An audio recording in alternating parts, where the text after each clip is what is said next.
이번에는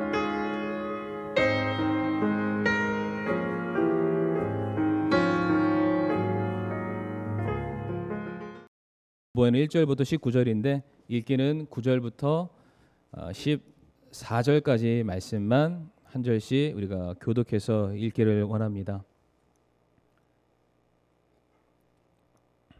읽겠습니다. 이에 나아만이 자기의 말들과 병거를 거느리고 와서 엘리사의 집 문에 서니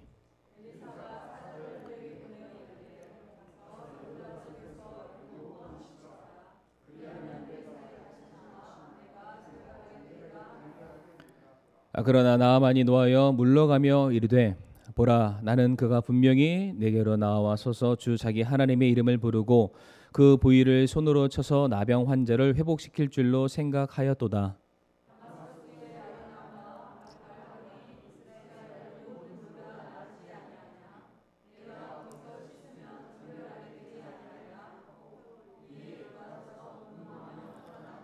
그의 종들이 가까이 나와 그에게 말하여 이르되 내 아버지여 만일 대언자가 주인에게 명하여 어떤 큰 일을 행하라 하였더라면 주인께서 그 일을 행하지 아니하셨으리이까 그런즉 하물며 그가 주인에게 말하기를 몸을 씻어 정결하게 되라 함이리이까 하매 내려가서 하나님의 사람의 말대로 요르단 속에 7번 몸을 담그니 그의 살이 다시 나와 어린아이의 살같이 되고 그가 정결하게 되었더라. 아멘.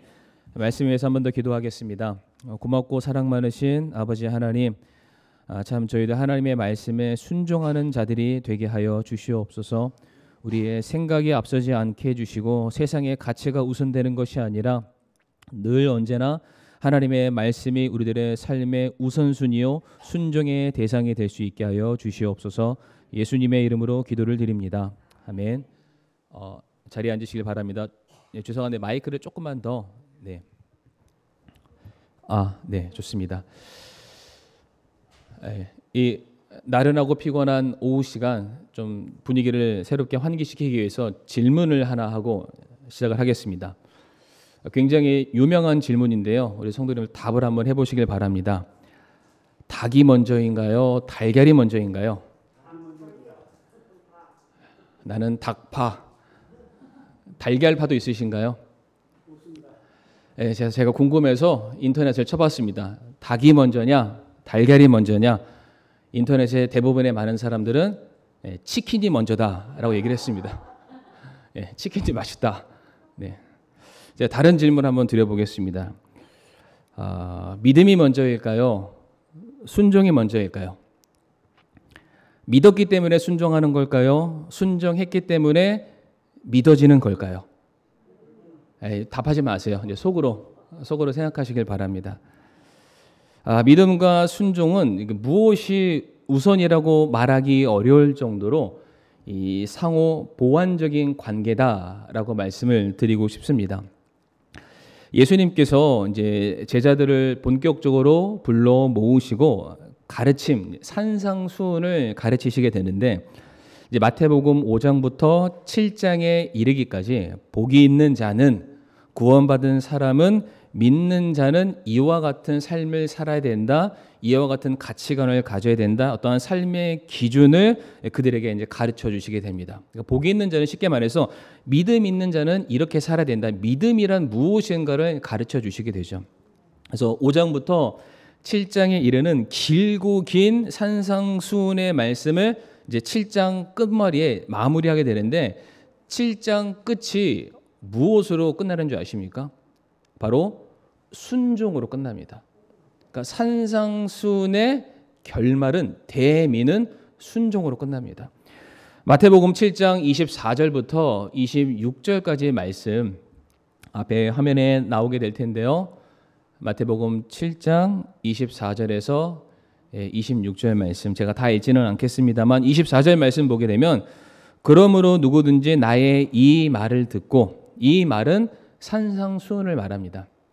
이 말을 듣고 그것을 행하는 자라고 결론을 내리시게 됩니다. 믿음 있는 자는 어떠한 사람인가? 마땅히 해야 할 일, 주님께서 가르치시는 바를 행하는 사람, 바로 그 사람이 지혜로운 사람이고 그와 같은 사람은 반석 위에 집을 지은 자와 같다. 우리 교회는 무슨 교회인가요? 반석교회입니다. 그러니까 우리 성도님들은 반드시 들은 말씀을 행하시는 성도님들은 꼭 그 반응을 보여주시기를 바랍니다. 근데 반대로 아무리 믿음이 무엇인지 배웠다 할지라도 그것을 행하지 않으면, 행한다는 것을 다른 말로 표현하면 순종하지 않는다면 그 사람은 어리석은 자이고 그 사람은 그가 세웠던 모든 것들이 무너지게 될 것이다 라고 예수님께서 말씀을 하시게 됩니다. 물론 성경 말씀 보게 되면 믿음은 하나님의 말씀을 들음으로 말미암아 비롯된다 라고도 말씀을 하십니다. 그러나 이 믿음이 실제화가 되고 믿음의 생명을 얻기 위해서는 중요한 것은 우리는 들은 말씀을 실천하고 순종을 반드시 해야만 합니다. 그러한 차원에서 믿음으로 말미암은 결과가 순종이기도 하지만 또한 순종으로 말미암아 우리의 믿음은 더욱더 견고해질 수 있다. 그러니까 믿음과 순종은 둘 다 중요한데 믿음만큼 순종도 역시 중요하다라는 것을 말씀을 드리는 것입니다. 이제 오늘 본문이 우리가 너무나도 잘 아는 문둥병, 나병에 걸렸던 나아만 장군에 대한 내용입니다. 특별히 오늘 본문 11절과 12절 말씀만 따로 떼어서 우리가 보여드리기를 원하는데요. 11절과 12절 말씀 보게 되면은 나아만 장군의 반응이 기록되어 있습니다. 이제 엘리사가 이 나아만 장군을 향해서 요단강에서 7번 몸을 담갔다 빼라, 7번 씻어라 라는 그 말을 듣고 난 이후에 나아만 장군의 대답과 반응이 되겠습니다. 성도 여러분들, 이미 우리는 나아만 장군이 병 고침을 받았다는 결과를 알고는 있습니다. 그런데 그가 병 고침을 받는 과정들을 살펴보게 되면은 그에게 병 고침을 받을 만한 믿음이 전혀 없었음을 우리가 이 두 구절을 통해서 충분히 확인해 볼 수가 있습니다. 우선 나아만은 나병에 걸렸죠. 나병은 불치병에 해당되는 당시 병이기도 합니다. 그러니까 그런 불치병을 가졌던 나아만이 가져야 될 그때 당시의 믿음이란 무엇이냐면, 무엇이 되었든지 간에 누구도 나를 치료하지 못하는 이 질병을 내가 가지고 있는데 이 문제를 엘리사라는 사람이 고칠 수 있다고 하니 나는 이 사람이 아니고서는 고침을 못 받는다라는 믿음을 그가 가지고 있어야 됩니다. 뿐만 아니라 그렇기 때문에 이 사람이 나에게 뭐라고 말했든지 간에 전적으로 그를 따르겠노라 라는 믿음을 가져야 됩니다. 이 이어지는 13절 말씀 보게 되면 종들은 그 믿음을 가졌습니다. 아니, 엘리사가 당신에게 이보다 더한 것을 시킨다면, 그렇게 해서 당신이 나을 수만 있다면 그보다 더한 거라도 해야 되지 않겠습니까? 요단강이 아니라 구정물에 들어간다 할지라도 들어가서 낫는다면 그렇게 해야 되지 않겠습니까? 우리는 그런 믿음이 있어서 당신을 따라 여기까지 왔는데 하셔야 함이 맞지 않습니까? 그들은 그런 믿음을 가졌죠. 그러니까 그 종들이 가졌던 동일한 믿음을 이 나아만 장군이 가져야 함이 맞습니다. 그런데 11절과 12절 말씀을 잘 보시게 되면은 나아만한테는 그러한 믿음을 어디에도 찾아볼 수가 없습니다. 나아만은 분명히 환자의 입장으로 엘리사에게 왔음에도 불구하고 자기 자신을 환자라고 인식하지 않고요. 오히려 그 앞에 나는 여전히 군대 장관이기 때문에 나는 대접받아야 될 손님이다. 나를 환대해라. 내 앞에 찾아와라. 그런 마음을 가지고 옵니다. 분명히 자기가 도움을 받아야 될 처지고 치료를 받아야 될 병자임에도 불구하고 자기를 낫게 해줄 의사 앞에 너무나도 떳떳한 모습으로 나와왔다는 것이죠. 그러니까 아직까지 나아만 장군에게는 엘리사에 대한 전적인 신뢰, 믿음을 찾아볼 수가 없습니다. 뿐만 아니라 이 나아만이 엘리사에게 뭐라고 말합니까? 이미 그는 자기 병고침에 대한 치료의 방법을 그냥 가지고 있습니다. 나아만 장군이 의사가 아니잖아요. 만약 그가 다 알고 있었고 그가 아는 것이 진짜 치료법이었으면 굳이 엘리사한테 나오지 않아도 됩니다. 그런데 그가 엘리사에게 찾아오기까지 그는 어떠한 치료도 받을 수가 없었다는 게 전제가 됩니다. 그러니까 그럼에도 불구하고 그동안 자기가 도전했던 모든 시도들이 무위에 돌아갔다는 것을 알매도 불구하고 여전히 나아만은 자기가 생각하는 병고침에 대한 치료법이 그의 머릿속에 있었다라는 것입니다. 그래서 11절 하반절 말씀 보게 되면 나아만이 뭐라고 말하냐면은 엘리사 보고 말하기를 그가 내게 와서 하나님의 이름을 부르고 네가 섬기는 신의 이름을 한번 불러보고 내 상처 부위를 너의 손으로 치면은 내가 나을까 생각한다라고 말을 합니다. 성도님들, 여기서 손으로 치다라는 것을 한번 밑줄을 한번 쳐보시길 바라고요. 이 친다는 게 흔든다라는 뜻입니다.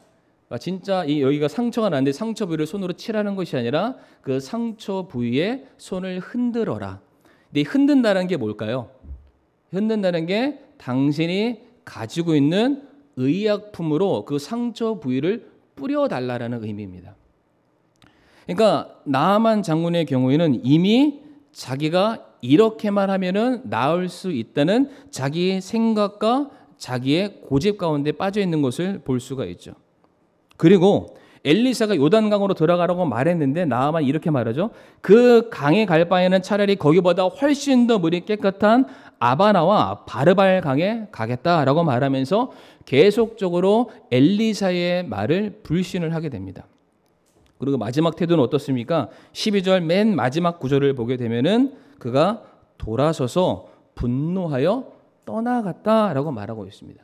이제 더 이상 엘리사가 하는 말을 듣지 않겠다라는 겁니다. 더 이상 당신과 내가 상종하지 않겠다. 당신이 내게 말하는 모든 것들은 내가 완전히 100% 다 불신한다. 떠나겠다라고 그렇게 말을 합니다.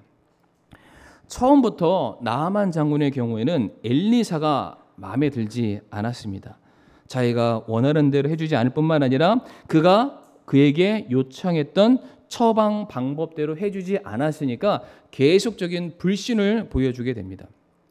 다시 말해서 지금 이 11절과 12절 단 두 구절에 해당되는 말씀이긴 하지만 우리는 그 어디에서도 나아만 장군에게 있어서 치료를 받을 만한 믿음을 찾아볼 수가 없습니다. 그런데 나아만 장군이 고침을 받았죠. 언제 고침을 받았습니까? 울며 겨자 먹기였지만 엘리사의 말에 순종하게 되었을 때에 나아만이 병고침을 받게 됩니다. 14절 말씀 보게 되면 이에 그가 내려가서 하나님의 사람의 말대로 요르단 속에 7번 몸을 담그니 그의 살이 다시 나와 어린아이 살같이 되고 그가 정결하게 되었다라고 말하고 있습니다. 나아만 자체에게는 그 병고침을 향한 간절한 믿음을 그 어디에서도 찾아볼 수 없었지만은 그의 믿음 대신에 순종함으로 말미암아 나아만은 병고침을 얻게 됩니다. 엘리사의 말대로 즉 하나님의 말씀대로 그가 행하게 되었을 때에 나아만이 정결함을 입게 된 것입니다. 사랑하는 성도님들, 예수님께서 공생의 사역 가운데에 수많은 사람들, 수많은 병자들을 고치시는 사건들이 등장을 하게 됩니다. 그런데 항상 예수님께서 그들을 만나셨을 때 먼저 던지시는 질문이 뭐였냐면은 네가 낫고자 하느냐라고 물어보십니다. 그러시면서 항상 뒤따르는 어떤 문장이 나오냐면은 그에게 나을 만한 믿음이 있는가 예수님께서 보셨다라고 말씀을 하십니다. 그리고 그에게 믿음이 있음을 확인한 이후 예수님께서 항상 말씀하셨던 것이 무엇이냐면은 네가 낫고자 하느냐? 그러면은 네 자리를 들고 일어나 걸으라라고 말씀하십니다. 그러니까 예수님께서는 너의 믿음을 무엇으로 보이라고 말씀하고 있습니까? 행함과 순종으로 보이라라고 말씀하십니다.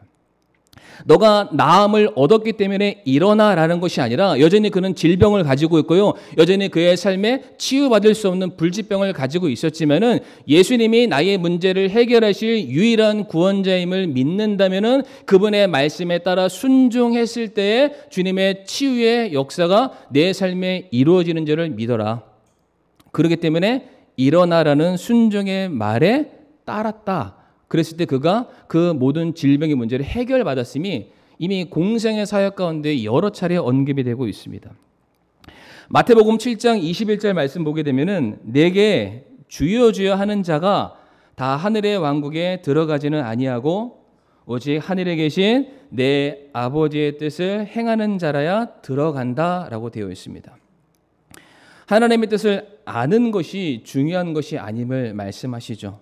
그 뜻을 행하는 자, 믿는 바에 따라서 그 믿음대로 살아가는 성도에게 있어서 바로 그 사람에게 하나님의 왕국, 하늘 왕국이 허락된다라고 말씀을 하고 계십니다. 사랑하는 성도님들, 우리는 이 땅에 살면서 너무나도 많은 크고 작은 문제들을 안고 살아가고 있습니다.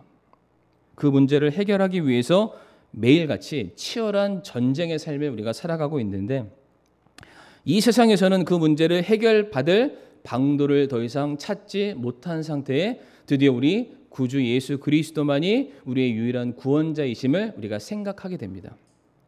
모든 문제의 해답은 오직 우리 주님만이 갖고 계심을 우리가 믿고 확신합니다. 주님만이 우리를 보호하실 것이고, 주님만이 우리를 넘어지지 않게 하실 것이고, 우리에게 넘치는 기쁨과 자신의 영광 가운데 우리를 인도하실 분이심을 우리는 믿고 있습니다. 그런데 믿는데 왜 우리들의 삶에 여전히 어려움이 있을까요? 아픔이 있을까요? 해결되지 않는 산적한 문제들이 많은 걸까? 그것은 우리의 문제를 아직 단 한 번도 주님께 맡겨드리지 않았기 때문입니다. 주님이 도와주시는 것을 알지만 그 도움을 얻기 위해서 우리는 단 한 번도 구한 적이 없기 때문입니다. 야고보서 4장 2절 말씀 보면은 이러한 말씀이 있죠. 너희가 다투고 싸워도 갖지 못함은 너희가 구하지 않았기 때문이요. 성도님들, 이렇게 말씀하실 수도 있어요. 아니요, 나는 구했는데요.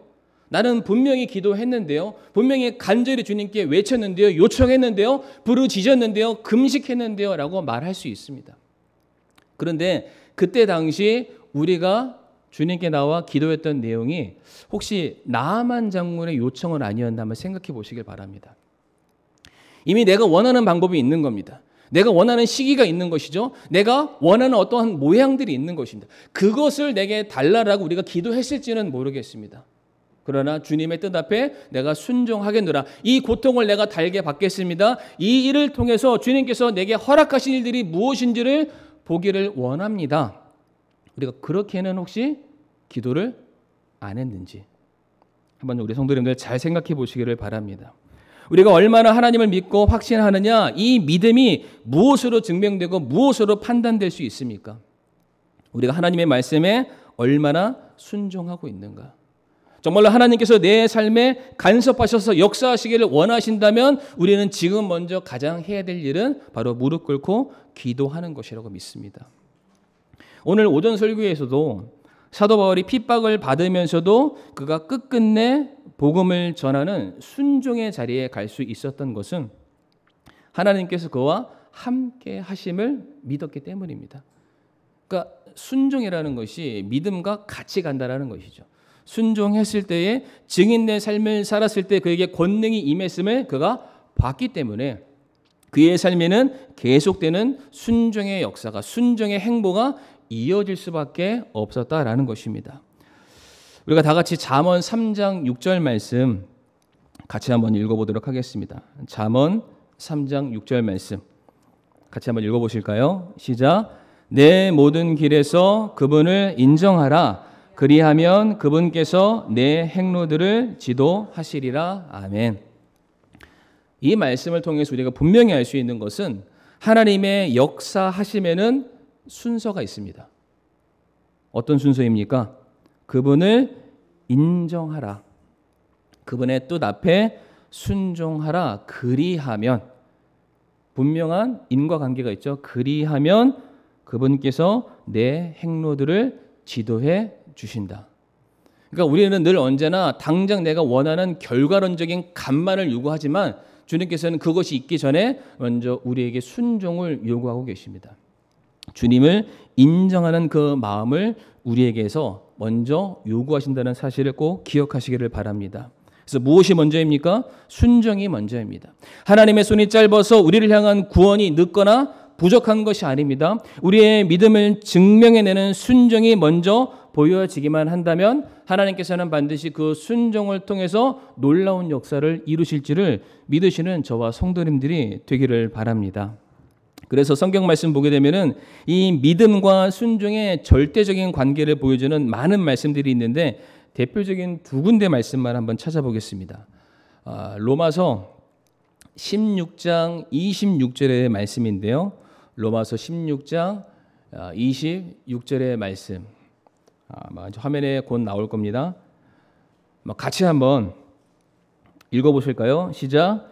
이제는 밝히 드러났으며 영존하시는 하나님의 명령에 따라 대언자들의 성경 기록들을 통해 믿음에 순종하게 하려고 모든 민족들에게 알려지게 된 신비의 계시에 따라 너희를 굳게 세우실 분. 뭐라고 되어 있습니까? 믿음에 순종하게 하려고. 그러니까 믿음 자체가 우리들의 삶에 무엇을 요구하냐면은 그에 상응하는 순종, 행함, 따름이 반드시 있어야만 우리에게 말씀하고 계십니다. 아울러서 야고보서 2장 2절 말씀도 동일한 믿음과 순종의 상관관계로 우리에게 말씀하고 계시죠. 같이 읽겠습니다. 시작. 내가 보거니와 믿음이 그의 행위와 함께 일하고 행위로 믿음이 완전하게 되지 아니하였느냐. 아멘. 사랑하는 성도님들, 우리가 무엇인가를 믿는다면 그 믿음이 사실인 것처럼 우리는 반드시 행동을 해야만 합니다. 행동하고 순종함으로 말미암아 우리가 믿는 바가 살아있음을 우리는 반드시 입증해 내야만 할 것입니다. 믿는다라고 말하면서 실제 삶의 순종함으로 그 믿음의 증거가 보여지지 않는다면 그 믿음은 결단코 진짜가 아닙니다. 가짜입니다. 성경은 그러한 믿음을 우리에게 단 한 번도 말한 적도 요구한 적도 없습니다. 그러한 믿음으로는 어떠한 역사도 일어나지 않고 어떠한 변화도 일어나지 않습니다. 우리 성도님들 그럴 일은 없으시겠지만은 순종에 대해서 결단코 가볍게 여기지 마시기를 바랍니다. 성경에 기록되어 있는 모든 영적인 일들은요 하나도 예외 없이 순종으로 말미암아 비롯되었음을 꼭 기억하시는 저와 성도님들이 되기를 바라겠습니다. 그래서 말씀을 마무리하게 되면은 오늘 나아만 장군의 이 병 고침을 받은 사건을 통해서 우리가 확인할 수 있는 것은 물론 하나님께서는 모든 것을 행하시고 고치시고 새롭게 하실 만한 능력 있는 분이시지만 그런 우리들을 향해서 한 가지 요구하시는 게 있습니다. 무엇이냐면은 바로 순종입니다. 순종함을 통해서 우리의 믿음을 드러내 보이시기를 원하고 계십니다. 그것이 우리의 이해와 생각과 우리가 처해 있는 상황과 많은 부분이 충돌된다 할지라도 우리는 하나님의 말씀에 순종함으로 우리의 믿음을 드러내서 우리들의 삶에 하나님께서 일하심을 보일 수 있는 저와 우리 사랑하는 성도님들이 될 수 있기를 간절히 바라겠습니다. 그래서 오늘 이 시간 우리가 다 같이 머리 숙여 기도할 때에 우리가 이렇게 기도했으면 좋겠습니다. 지금 내게 처한 상황과 상태에서도 내가 여전히 세상과 타협하거나 한 발 뒤로 물러서거나 불순종하는 것이 아니라 내가 더욱더 주님의 말씀에 순종하는 자가 될 수 있게 해주세요.